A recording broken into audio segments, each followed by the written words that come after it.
How y'all doing? Happy now as always. Oh, got one of the stones. Happy now, you know what I'm saying? Just wanted to make a little video. It's been a while, so I just wanted to keep y'all updated on a few things and running with y'all on a few subjects. One, y'all bear with me with the beads.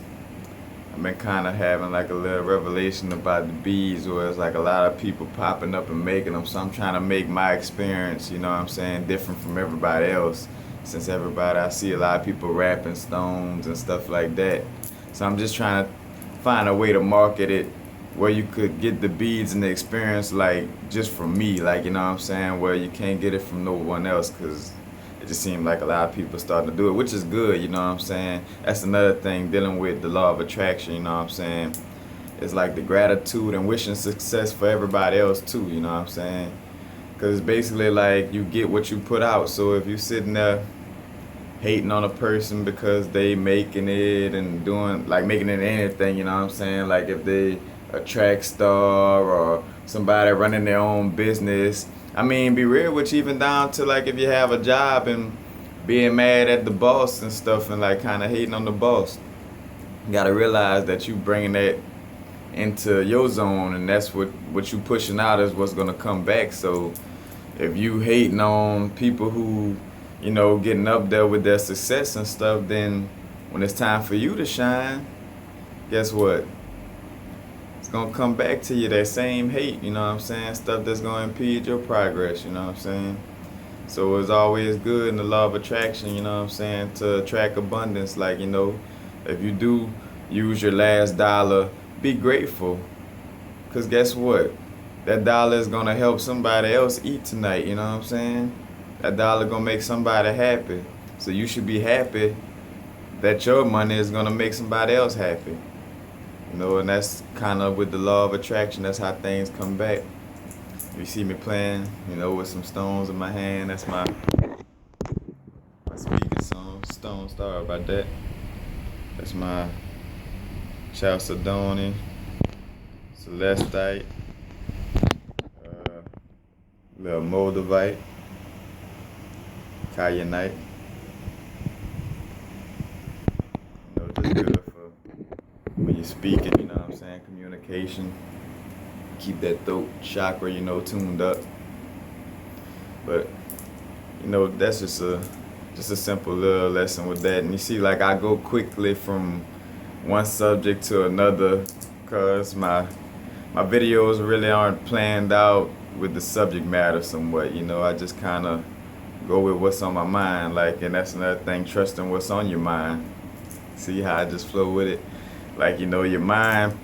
Once you start meditating and clearing your mind and get all that junk out of your subconscious, because that's another thing.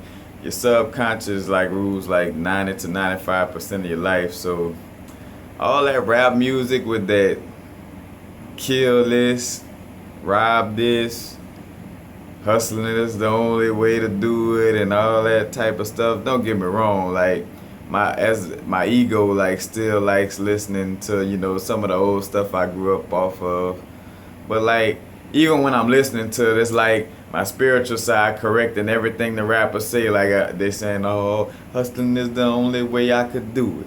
Gotta grind out the." No, it's not the only way you could do it. You know what I'm saying? That's the only way you choosing to do it with your ego. You know what I'm saying? And that's what I feel I'm here for, like, to get people to realize, how much they feeding their subconscious a lot of junk, and how it just keeps manifesting more bullshit. You know what I'm saying? Like when you listen to rap a lot, say for instance, I'm a fan of Spitter from Baton Rouge, you know what I'm saying? My ego is, because that's another thing too. Like your ego is basically like yourself that holds on to that human identity, you know what I'm saying? And then you got your spiritual divine self. Like, and lately I've been trying to find a way to balance both of them out, you know what I'm saying? Like still be able to small talk and have conversations like that with people and be on the spiritual side. But like after I jam Spitter, like that new mixtape he has, like Fresh Out of Jail too, it's like it's too much raw this, shoot that, it's up there, all that. And which is wordplay is nice, and like I have a passion for like music. So like when I see an artist that has like a nice wordplay, like a poetic rhyme scheme and stuff like that, symmetry in the syllables and stuff, I still like it. I just kind of tune out. Like I laugh at what he say, but in my head I'm like, nah, Spitter, you don't have to shoot everything. You don't have to hustle you know what I'm saying? Like there's ways out of that, especially when you're trying to rap. Like when you got a rap career, like that hood thing of keeping it real and staying the same. I mean, that's keeping yourself stagnant. You know what I'm saying? And I respect where that's where it coming from. Is like when you're more in touch with your ego and you don't understand what's going on with the spirituality side, it'll be like that. You want to keep it real with the homies in the hood, the ego. You know what I'm saying? Matter of fact, keep it real with somebody who won't keep it real with you. Honestly, you know what I'm saying? That's another subject. But with music like that or any type of things that get into your subconscious, it's always good to meditate and clear that out. Like I always book on, like after I listen to Spitter or Soldier Slim or something of that nature, like I gotta sit and meditate. And a part of being conscious is noticing like everything that your brain is doing and why it's doing it. Like where I'll be sitting down and not so long after listening to some Spitter, I go to analyzing things in my head and be like, oh yeah, though if so and so would do this, I just punch him in his face. You know what I'm saying? Like you kind of get that your ego, that old school ego, start to come out. Of me at least. You know what I'm saying? And I could see and I consciously pointed out like, that's from listening to that rap music that got that anguish and that fighting type of characteristics in it. But all you gotta do is meditate. Kind of clear your mind, you know what I'm saying? Because say, for instance, like if you fall asleep with the TV on or fall asleep listening to the music, that music or whatever was on the TV is going to have you in that mode unconsciously without you realizing. That's why conscious people are called conscious people, because we're conscious of all our actions. We realize that after watching or listening to a certain thing, it may control our subconscious, and we're aware of that, so we watch out for it, you know what I'm saying? That's why, like, before I go to work or something like that, I would never jam no kind of music like that. I'm going to jam nothing but, like, good loving music, you know what I'm saying? So when irate customer does happen to show up, if any, because that's another thing, I don't attract irate customers, like, you know what I'm saying? Because I'm always showing love and giving love and making people laugh and stuff. But when that customer do pop up, because sometimes it's almost like the universe just, kind of tests you with some of those people. I just help them with a smile on my face, because you got to realize that as long as a person not putting their hands on you and touching you physically, how could you let them bother you? Like, you know what I'm saying? Like, and the only time people get bothered is when something is bothering you on the inside. Like I always say, if somebody don't like me, that's a you problem. You know what I'm saying? Like, because I be chilling, I do everything as much as I can with the Christ-like consciousness, as much as egotistically possible, and then definitely spiritually. I'm tied in with the Christ-like consciousness, but for the most part, like I do on the others as I want done to myself. So that's why I like my friends and people take up for me. If you ever seen on my Instagram accounts where I say something and somebody will tag me and one of my followers will come and have my back. Because everybody know that I don't do nothing, to fuck with nobody. I just be speaking the truth. So if it rubs you the wrong way, again, that's a you problem. That's something inside that you ain't dealt with, and you kind of get angry at me because I'm broadcasting to help you fix it. But that's your pain body, and that inside of you, like, why you had to say something like that? Why you had to keep it real and say I need to change this and change that? I don't. That'd be a you problem, you know what I'm saying? But for the most part, I'm honest and as real as you could be in life, because that's another thing about keeping it real. Like, you can't just keep it all the way real. Like, we'll be walking around like, say, you're fat as hell, or you were dumb as hell. You know what I'm saying? That's keeping it too real. So you got to keep it about 95%, probably like 98 with like 2% of wiggle room, as you know, some people like to say.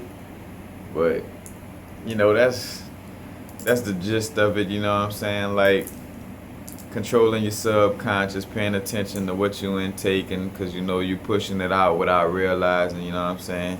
I think I just read this in my, Power of Now book, which I'm reading this, so I think I'm just on page 78. You know what I'm saying? The Power of Now. And they're saying something like, anything that is done with negative energy will become contaminated by it, and in time give rise to more pain, more unhappiness. So like if you at work, like, damn man, I can't stand when ignorant people come through and this and that, and you give negative power to shit. Guess what? Guess what kind of people gonna come into your workplace even more? Negative people, you know what I'm saying, that's tripping and all that, because your negativity about the situation is gonna bring it, even more in abundance. Like the law of attraction is real in the sense of, like, we unconsciously attract a lot of things too. Like that's what I've been learning and been practicing, trying to see. Matter of fact, losing money going to the casino, actually trying to figure out like if the law of attraction works with like going to the casino and stuff, in which I told one of my partners, like, I realized like the house is against you, you know what I'm saying? Like, so even though you may be smart about like what type of things you gambling with and gambling on, like with the roulette table, you know what I'm saying, knowing what number may pop up the most, you know what I'm saying, like which numbers are, better to bet on. But you got like a bunch of people in an organization, an enterprise, and then be real with you, a bunch of people around you may be hating, like, you know what I'm saying, like, oh, I hope you don't win all that money, I ain't win nothing, I hope you don't, you know what I'm saying? So not only you got the house against you, you got people with those thoughts standing around you hoping you don't win. But you know what I'm saying, the law of attraction is more unconscious than conscious, and I learned that from that casino experiences and losing my money.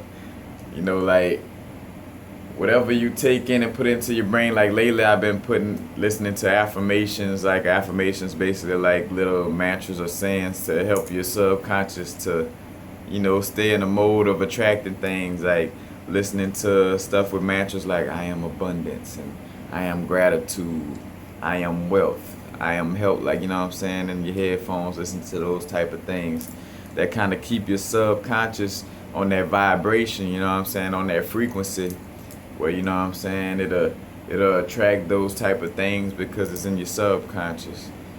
Like things like with fear, same thing like with carrying a gun around and all that, which, I tell people, if you're not that skilled, like, in the spirituality side of keeping your heart on a certain frequency and keep your mind on a certain frequency, and you live in a certain bad area, you may need a gun, you know what I'm saying? Or you may, it may be, I ain't gonna say need one, but you may feel safer with one, you know what I'm saying? Which is understandable. But with me, like on the level I am spiritually, like, and knowing that I am like, there's reincarnation, you know what I'm saying? It's about karma and what you attract.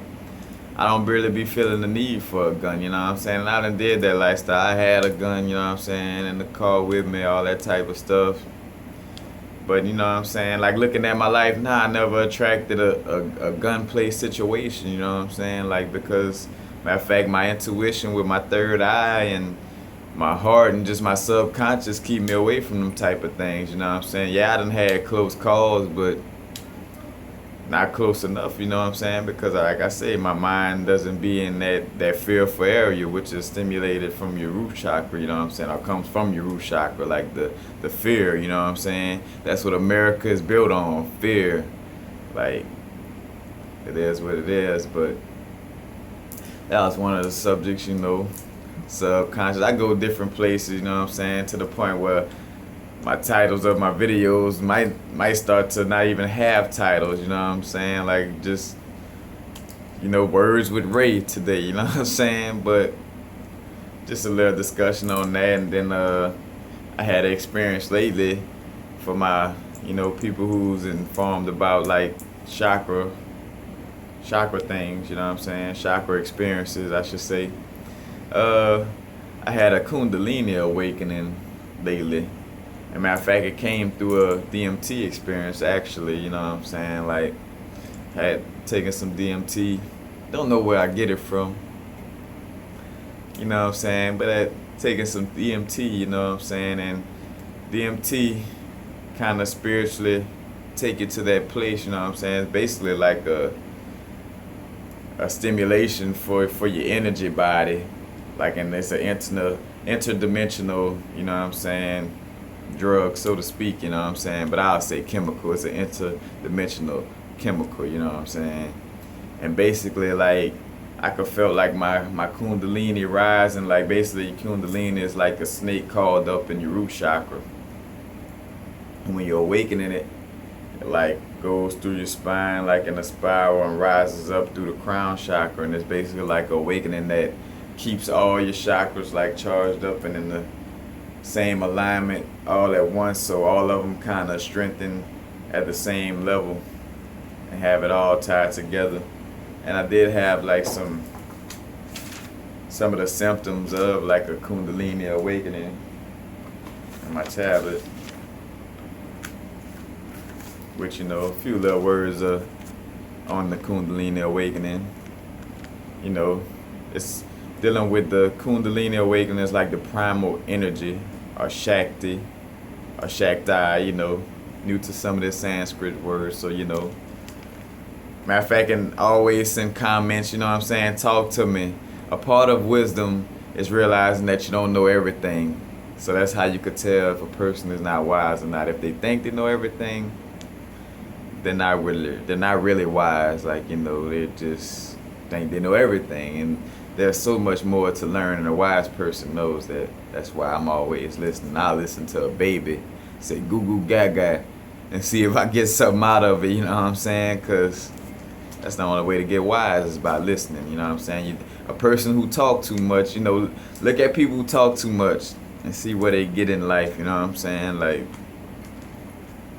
anyway, back to the Kundalini. Kundalini, primal energy, or Shakti at the base of the spine. And it's like a sleeping serpent coiled up at the root chakra that rises to the crown when awoken. And some of the symptoms, you know what I'm saying, I just listed a few. It comes from, I have to find out what book it was, but I got, my source come from the internet.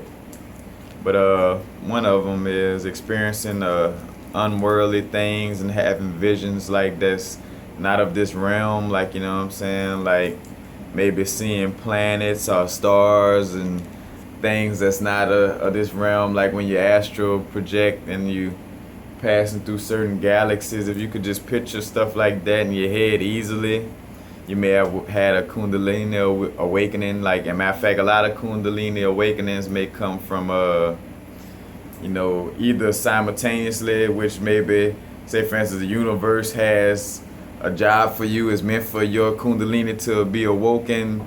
Then it may just happen simply through simple meditation. You may feel like something rising through your spine and just feel that awakening. Some of them could come from like a Reiki master, or yogi or yoga master, like assisting you like to awaken it, you know what I'm saying, through stones, like, you know, metaphysical stones, like say for instance serpentine is like a Kundalini awakening stone, you know, helps aid in awakening it and stabilizing it, because that's another thing. When you awaken your Kundalini, it's one of those powerful things that may overwhelm you too.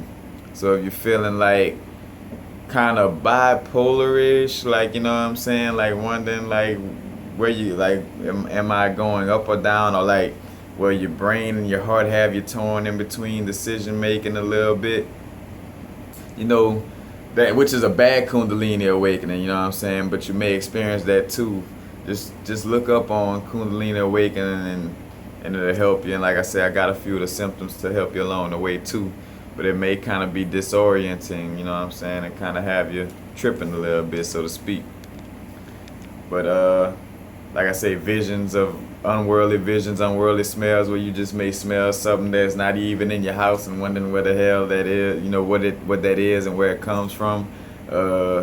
After my Kundalini experiences, I could like hear frequencies like more deeper, almost like on the dog level, like you know how a dog could hear like whistles that a human can't hear.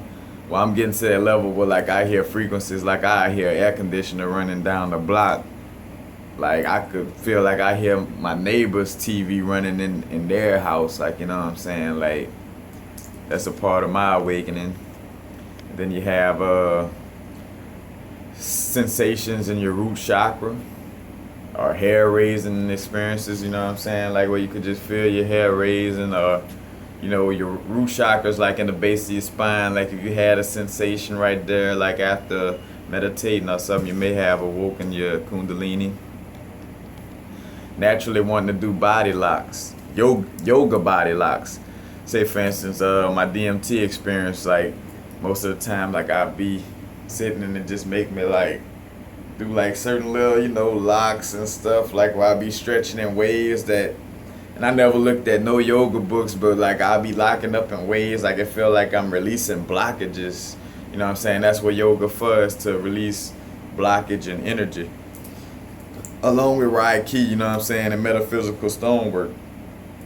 It's to stop blockages, excuse me, I was burping at the same time. But it's to stop blockages in your energy, you know what I'm saying, to, you know, awaken certain energies. So if you find yourself like just doing certain yoga locks and twisting and turning certain ways, you know, you may be having or have had a Kundalini awakening or a Kundalini awakening experience. When the breath stops without effort, man, like when I'm practicing my OBE, my out of body experiences, and when I'm on the DMT and I'm in that interdimensional level, like man, sometimes I be forgetting to breathe, if that sounds crazy. Like, you know, you could be like just breathing and I'll take one deep breath. And matter of fact, and that goes along with the OBE. Like, I remember my first time having like a natural, well, no, a manual OBE, like where I was actually just about to induce it myself.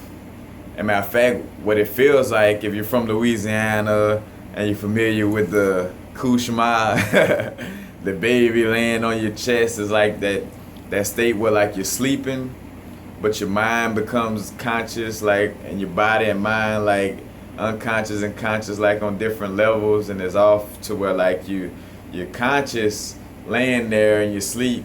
You're telling your body to move, but you can't move. Like it feel like you're stuck, and it feel like you're telling yourself to breathe, but you can't breathe. Like that's kind of where that experience come from, like with the OBE. Like, because picture I was about to put myself into an OBE, and my heart and my brain got scared. Really, my brain was like, oh no, panic mode, like wake up. And it stopped me from doing my out of body experience because it kind of panicked and felt like, basically, because it kind of feels like close to dying somewhat, you know what I'm saying? That's why you gotta practice and be calm and be ready for OBE, because, you know, it's the next level. It's pretty next level, you know what I'm saying? And it may scare your brain if your brain not used to those type of things, you know what I'm saying? But like stoppage of breath, like it comes easy once you awaken your Kundalini or you're in meditation. Like you could just stop your breath for a long time and just sit there, you know, and possibly forget that you haven't been breathing. Like, you know, you become more in control. And when stuff like that started happening to me, that's when I realized there are more levels to living, you know what I'm saying, like than eating junk food, you know, and all that type of other shit, you know what I'm saying, which is the other subject again. Currents of energy rising in your body. Another thing, which now I experience without DMT, like with certain stones that I have in my hand, certain stones that I may activate at certain times, you know what I'm saying, I kind of get like a body jerk, like, you know what I'm saying, like, ooh, like, you know what I'm saying, feel like electric charge just ran through my body, and you experience that on a DMT trip too, but that's a part of a Kundalini awakening also, you know what I'm saying, you could kind of feel those jolts of energy, you know what I'm saying, like I'll awaken my moldavite or something, and I just feel like, whoa, you know what I'm saying, I feel like a little tingling, like in my third eye or something like that, or in my body. That could also be seen as a Kundalini awakening.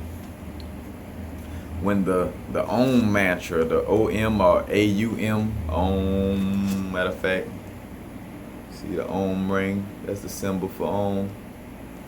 But like when the Om mantra becomes natural to you, another thing, and that's what I was telling my partner. Like I think I awoke in my Kundalini on my DMT trip because almost all these symptoms like happened to me. Most of them, some of them happened to me beforehand though. But like as I sometimes when I'm on a DMT experience, I sit there in a meditative state, like I sit there. If I'm not laying down, I sit up like in the lotus position.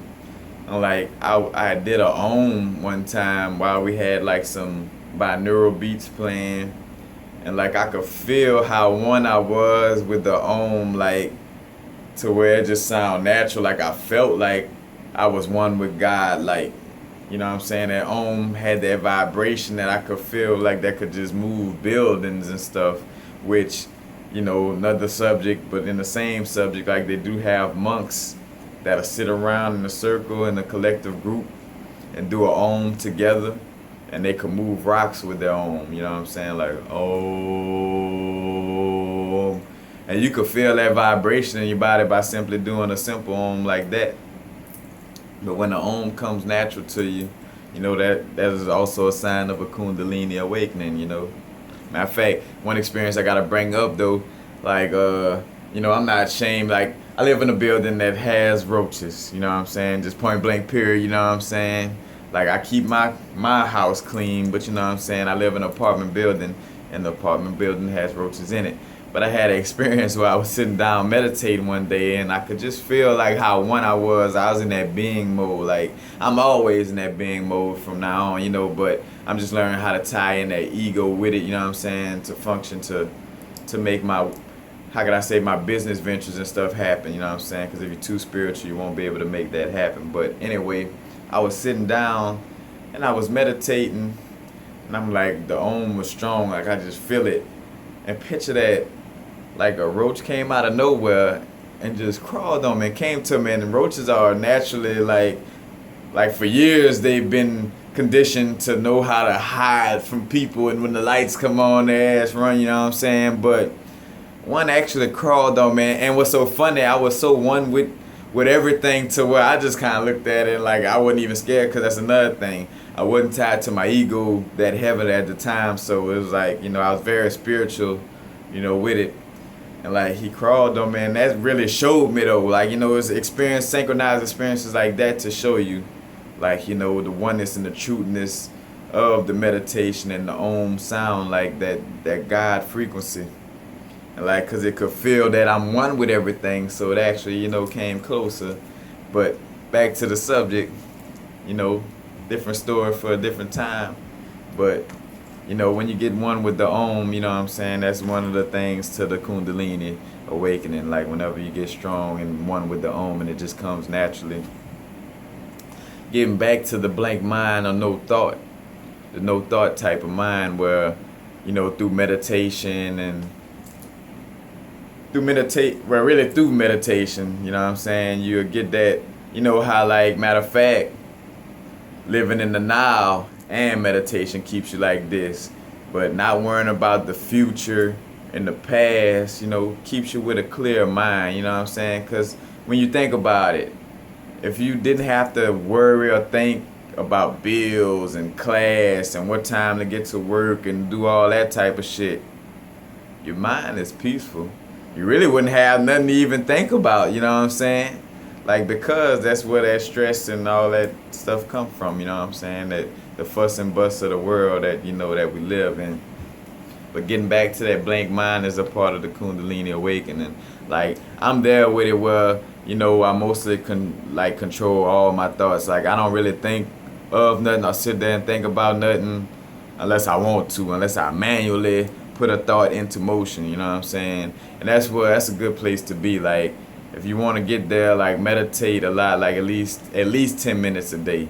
Like I done got to the point where I'm like at least like two times a day or 3 times a day. So I'm at least getting 20 minutes to 30 minutes of meditation a day. So and that's only mostly for me to balance off that ego too, you know what I'm saying? But getting back to that blank mind, you know what I'm saying, or that zero mind, like that place that you were when you were in the womb, you know what I'm saying, before our parents contaminated us with the the old school thoughts, which it ain't their fault, you know what I'm saying? But before the first 7 years of our life, for the contamination of those stupid ass fucking morals and ways of life that we were taught that were wrong, you know what I'm saying?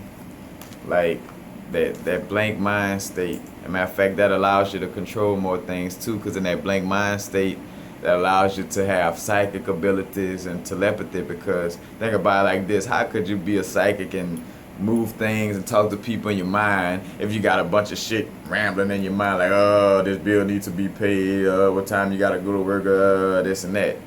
You won't ever have a chance to be a psychic person or anything of that nature if you always have that extra noise in your head. But blank mind, another Kundalini awakening type of symptom or thing, that you may experience. Your eyes naturally focusing in the third eye chakra, or like REM sleep blinking, or your eyes rolling back into your head, like, like a thing like that, you know what I'm saying? Because like when I meditate, like I'm always focused in my third eye chakra, you know what I'm saying? Matter of fact, same subject. That's why when a lot of people, when you find out, like when you find that people die and their eyes roll behind their head, that's because they looking into the third eye, into that spiritual realm, you know what I'm saying? And that's how shit tie together and make you realize that a lot of this is true too, you know what I'm saying? But like, that could be a symptom of your Kundalini awakening. Like, that's why I say, even before my DMT experience, like when I would meditate, like I always find that like I would like be REM sleeping basically while I'm awake, but like the rapid eye motion, you know what I'm saying? That's what REM stands for, REM. Like, and my eyes would just feel like they fluttering, like moving like 1,000 miles per hour, like just almost like blinking. Like I could just feel like my eye just jumping and twitching, looking into the third eye, you know what I'm saying? And that's a part of your Kundalini awakening. If that's happening to you, like I said, it started happening for me whenever I would just meditate heavily. And when it would be a good meditation where I could just feel like I'm clearing things out, I'm astral projecting easily, like, you know what I'm saying? I could just feel like that eye flutter, you know what I'm saying? That's a part of the Kundalini awakening, is when you have like the little REM blinking, you know what I'm saying? Or that natural focus in the third eye chakra when you're meditating. Not wanting to open your eyes after meditation. That's another sign that you may have awoken your Kundalini. Like say for instance, after I meditate or during meditation, like matter of fact, I probably could be doing something, for example, and hear something fall in another room. I'm not moving. Like I don't want to break that meditation tie, that frequency. Like you could just feel the goodness and that spiritual awakening that's tied to meditation. It's like I don't want to move. Like I just sit there like I'm not moving. Like you know what I'm saying. And even after I finish meditating,